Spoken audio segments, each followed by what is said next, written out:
목사, 아버지 고양용주 목사, 작은아버지 양치호 목사의 뒤를 따라 3대째 목회를 이어가는 양진호 목사입니다.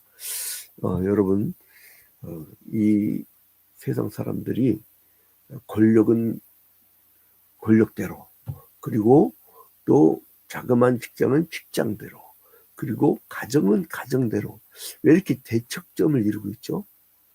그게 왜 그러냐면 가치관 때문에 그래요. 가치관.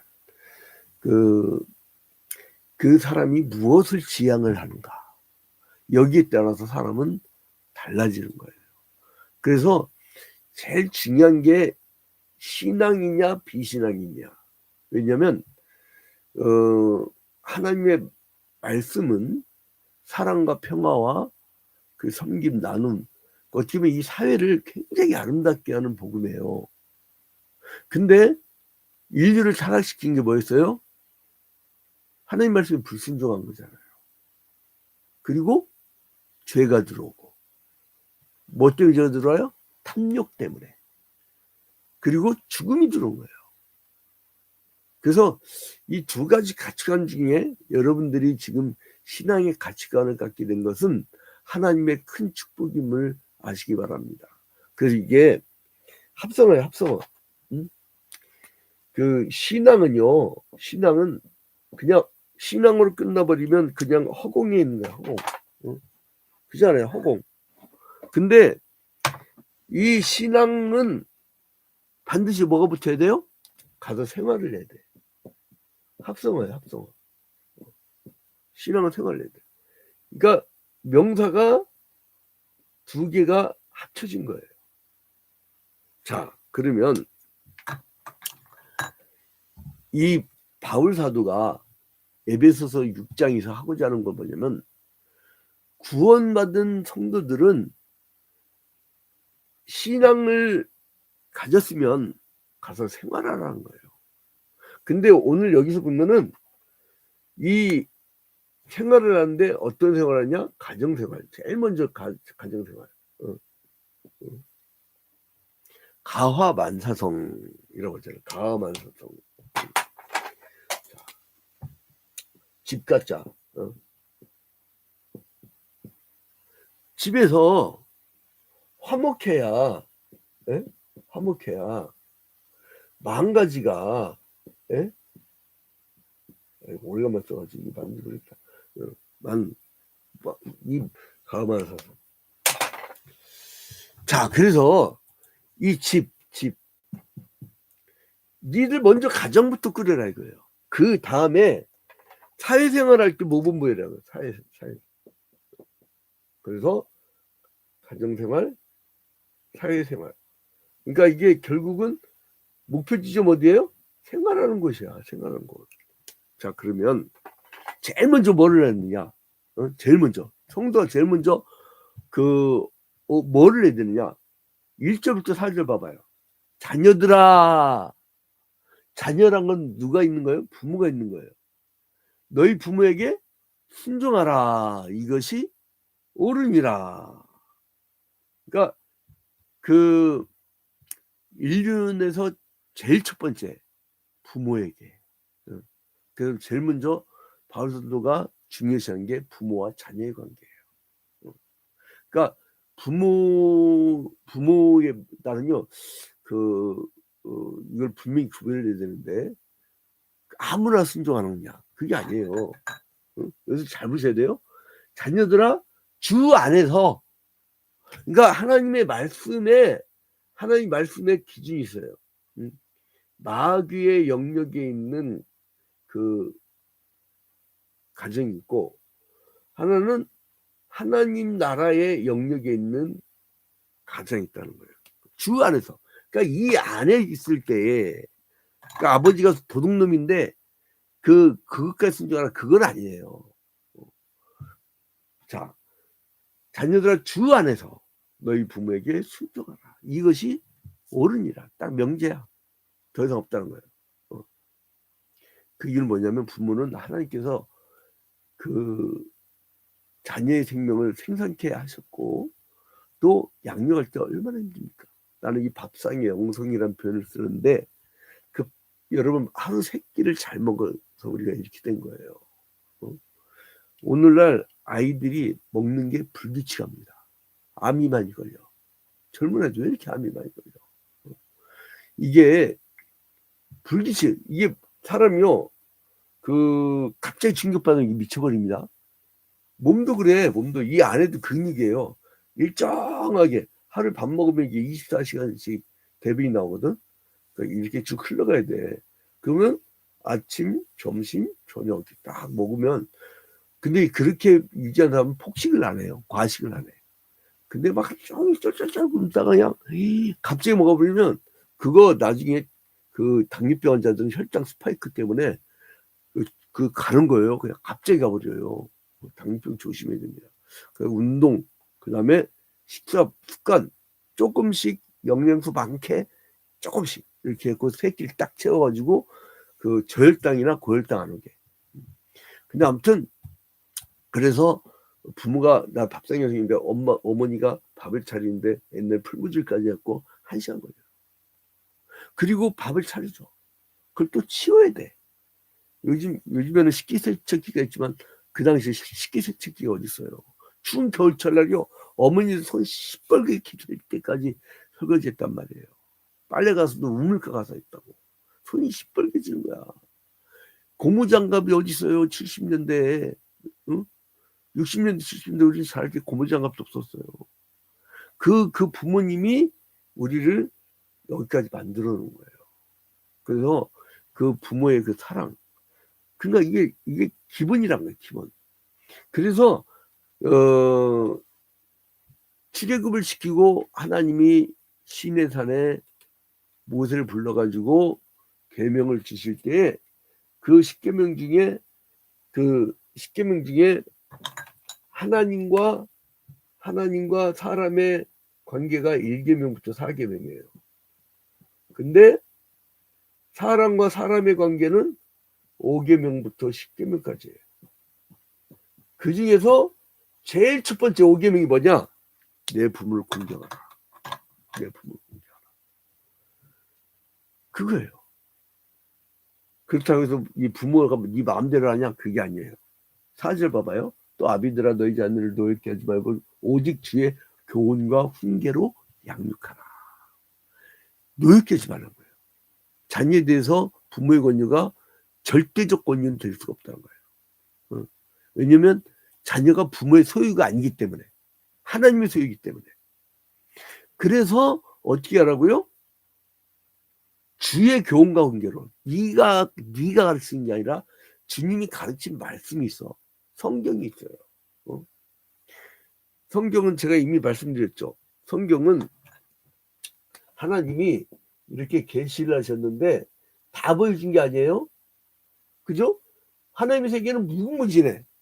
근데 우리에게 계시를 하셨을 때에 우리가 믿고 구원받고 영생을 다시 얻는 데까지 필요한 데만 주신 거예요. 이것을 현장에서 보여주셨다가 이것을 기록으로 남겨갖고 오늘날 우리가 콘텍스트에 맞게 해석을 하는 거잖아요. 이 기록된 게 성경이란 말이에요. 주의 말씀과 교훈으로 양육하라. 자, 그 다음에 우리가 사회생활을 하러 나옵니다. 그 다음에 이제 사회생활이에요. 사회생활. 신앙생활, 가정생활, 사회생활. 5절부터. 자, 종들아, 오늘날 종이 어디 있어요? 이거는 고대 노예제 당시에 쓴 거예요. 그러니까 종들이 있었단 말이에요. 오늘날 이 바울 사도가 편지를 보냈다면 종들아 그게 아니라 사원들아 그랬겠죠. 종들아 두려워하고 떨며 성실한 마음으로 육체의 상대에게 순종하기를 그렇게 하라. 항상 전제는 뭐라고요? 주 안에서. 1절에 자녀들아 주 안에서 내 부분을 공경하라. 이거 뭐 혹시 부모가 야 도둑질을 하자 사기치자 그거 해야겠어요? 자 그게 아니잖아요. 그러니까 이 상전을 대할 때 그리스도를 성기시게 하라는 거예요. 그리고 그 이유는 뭐냐? 6절에 눈가림만 하여 사람을 기쁘게 하는 자처럼 하지 말고 눈가림은요 금방 다 알아요. 편집국장 어디 해외 취재 출장 갔다 오면은 신문사에서 갔다 오면은 아예 다 그냥 공식 휴가야, 휴가. 그리고 또 교회도 그래. 담임 목사님이 어디 해외로 부흥회만 갔다 오면요, 그거는 완전 휴가야. 그러면 안 된다는 거예요. 그럼 뭐예요? 자기가 눈 살살 돌리면서 자기가 자기 일에 대한 가치를 못 느끼는 거예요. 그거는. 응? 바울은 종과 주인의 관계를 설명했는데 그리스도인의 사회생활의 원리를 제시한 거예요. 종들은 마치 그리스도께 하듯 육신의 주인을 섬길 것을 이제 제시한 거예요. 눈가림만 하지 말라는 거예요. 성도는 항상 무엇을 하든지 하나님 앞에서 있는 것 같이. 그래서 짠 칼뱅이 기독교 강요 서문에서요, 항상 하나님 앞에서 하라. 하나님 앞에서. 그래서 하나님 앞에서 이걸 뭐라 하면 신전의식이라고 해요. 신전의식. 하나님 앞에서. 이 기독교 강요 서론에 뭐가 나냐면요, 코람데오. 코람데오. 이건 뭐냐면요, 이 라틴어는 신의 신, 데오는, 이거는 코람 뭐냐면 앞에서. 신 앞에 서 있는 것처럼 이거를 신전의식이라고 하죠. 신전의식.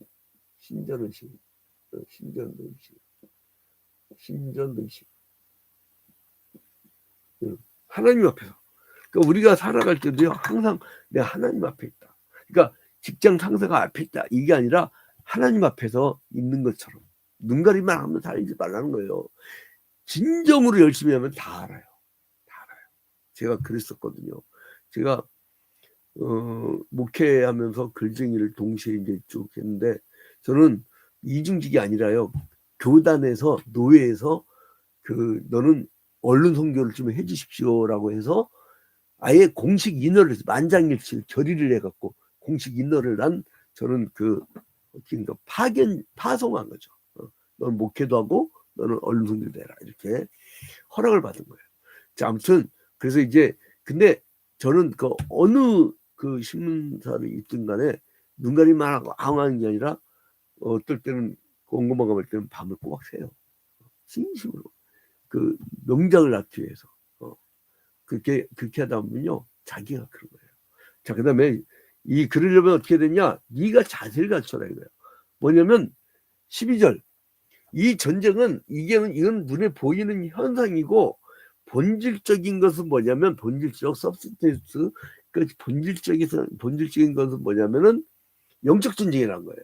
자, 12절, 우리의 씨름은 혈과 육을 상대하는 것이 아니요 통치자들과 권세들과 이 어둠의 세상 주관자들과 하늘에 있는 악한 영들을 상대합니다. 이게요, 거꾸로 가봅시다. 이 바울 사도는 여기서 이제 아데미 신전이라든가 이런 집권자들을 뭐라 하면은 12절 거꾸로 갑시다. 악한 영을 바로 앞에 뭐래요? 세상 주관자들. 이거를 이 평행구절로 하죠. 세상 주관자들. 그 다음에 또 뭐예요? 권세들. 여러분, 권세는 누구만 있어요? 하나님만 있는데 직거래. 그 다음에 이걸 통치자라고, 통치자. 이게 하나야, 그냥. 이게 하나야. 세상 주님의 건데 지 거인 줄 착각하고 지만이 최고라고 생각하는 그런 권력층들. 그러면 어떻게 되냐면, 이런 우리의 싸움은 혈과 육에 관한 것이 아니요, 이제 우리는 뭐예요? 악한 영들. 그래서 이거를 웃긴 게 뭐냐면, 성경을 내가 왜 이걸 읽고 써준 줄 알아요? 이걸 분리시켜 버리네. 어떤 이상한 사람들이. 뭐냐면 뭔가 권력과 붙어있는 종교인들이야. 같다니까? 악한 영, 세상 주관자, 권세들, 통치자. 이들이 공통적으로 교만해. 교만해. 자, 그런데 이들 대상으로 싸우려면 어떻게 하면 육의 갑주를 입어서는 소용이 없다는 거예요. 가치관. 아까 서두 얘기했죠. 어떤 가치관을 갖고 있느냐. 그러니까 육의 갑주를 입고서는요, 상대가 안 돼. 상대가 안 돼. 어? 여러분 그 미국 항공모함 2대가 뜨면 그 나라 완전히 다 없애버릴 수 있다며. 그 상대 되겠어요?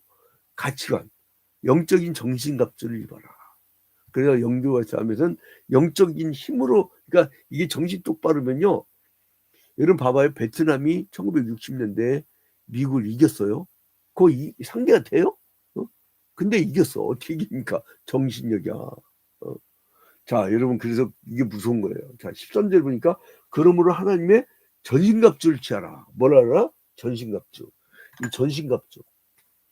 전신갑주를 취하라. 이게 오늘 중요한 키워드입니다. 전신갑주. 전신갑주를 하라. 그러면 전신갑주를 어떻게 취해야 되느냐? 자, 한번 봅시다. 그런즉 서서 진리로 너희 허리띠를 띠고, 이제 용사가 그 허리띠를 딱 띠야 되잖아요. 허리띠 없으면 막 흘러내려요. 여기다 칼 차고 해야 되는데, 그러니까 뭐예요? 띠는 뭐라고요? 진리의 허리띠. 진리. 띠는 진리야. 이렇게 나오죠? 그 다음에 의의 호신경을 붙이고, 여러분 그 병사들 고대 때 보면은 가슴에 화살 맞아도 되게끔 이렇게 가슴막이가 있어. 이렇게 가슴막이. 어? 이거를, 이 호신경은 뭐예요? 이 호신경은 의의 호신경이야. 의의 호신경. 그죠? 그 다음에 신발은 뭐예요? 평안의 복음. 신발은 그 평안의 복음. 평안. 그러니까 뭐예요? 심리적으로 평안해야 돼요. 여러분 불안하면 아무 일도 되는 게 없어요. 불안하지 마세요. 항상 즐거움으로. 여러분 기쁘게 일하는 사람한테 상대할 게 없습니다. 자, 그 다음에 구원의 투구. 구원은 뭐라고요? 투구다. 이 투구. 고대그리스 지방에 이렇게 됐죠. 투구. 이 투구는 뭐라고요? 구원의 투구. 구원의 투구. 그 다음에 그 성령의 성령의 검. 그러니까 이게 검은 뭐예요? 칼이 있어야 승리를 할 거 아니에요. 이렇게 칼. 이게 뭐예요? 그 검은 성령의 검이야. 성령의 검이고, 이건 뭐예요? 곧 하나님의 말씀. 하나님의 말씀. 여러분 이 중에서 공격형 무기가 딱 하나 있어요. 뭐예요? 나머지는 다 수비야. 그죠? 그러니까 방어하는 데 쓰는데 딱 하나, 이게 공격형이에요. 이게 공격형. 검이 공격형이에요. 그러면 우리는 우리의 무기가 뭐겠냐? 하나님 말씀이라는 거예요. 하나님 말씀. 예수께서 40일 금식 기도하시고 40일 금식 기도한 다음에 마귀에게 이끌려서 시험을 받잖아요. 그 시험을 당할 때 뭘 이겼어요? 말씀으로 이기잖아요. 주로 10년 기도를 갖고. 여러분 그 성도가 마귀의 싸움에서 승리할 때는 또 플러스가 있어요. 뭐냐면 기도야. 기도. 18절. 모든 기도와 간구를 하되 항상 성령 안에서 기도하고 이를 위하여 깨어 구하기를 항상 힘쓰며 여러 성도를 위하여 구하라. 여러분 하나님이 주시긴 주셔요. 그런데 그 은혜가 너무나 값지고 너무나 큰 거라서 그냥 받으면 가치가 없어요. 아이고 그냥 좋네. 막 이 목걸이 8천만 원 줘도 맨날 그거 갖고 다니면 아이고 또 좋네. 우리 안 사람한테 내가 8천만 원씩 목걸이 한번 해줘봐요. 일평생을 아마 나를 이뻐할 거야. 근데 뭐 이거 별거 아닌데 뭐까짓 거 그냥. 근데 그게 아니란 거예요. 주시는 은혜가 너무나 크기 때문에 갈망하는 마음, 꼭 갖고 싶은 마음. 하나님이 우리 기도의 모습을 좋아하셔요. 요한계시록에 보니까 금 향로가 쌓여 있는데 거기가 막 향기가 막 나. 근데요, 이게 뭐냐 물어보니까 이는 성도의 기도라. 여러분 기도를 많이 하는 가정은 그 가문은 그 향이 넘쳐날 줄로 믿으시기 바랍니다. 그 부모가요, 그 우리 교회에 이 어떤 청소년인데 자꾸 이제 사람 이름을 대니까 비교가 되나. 근데 이제 어떤 청소년인데 참 가정교육을 잘 받았어. 그러면 뭐예요?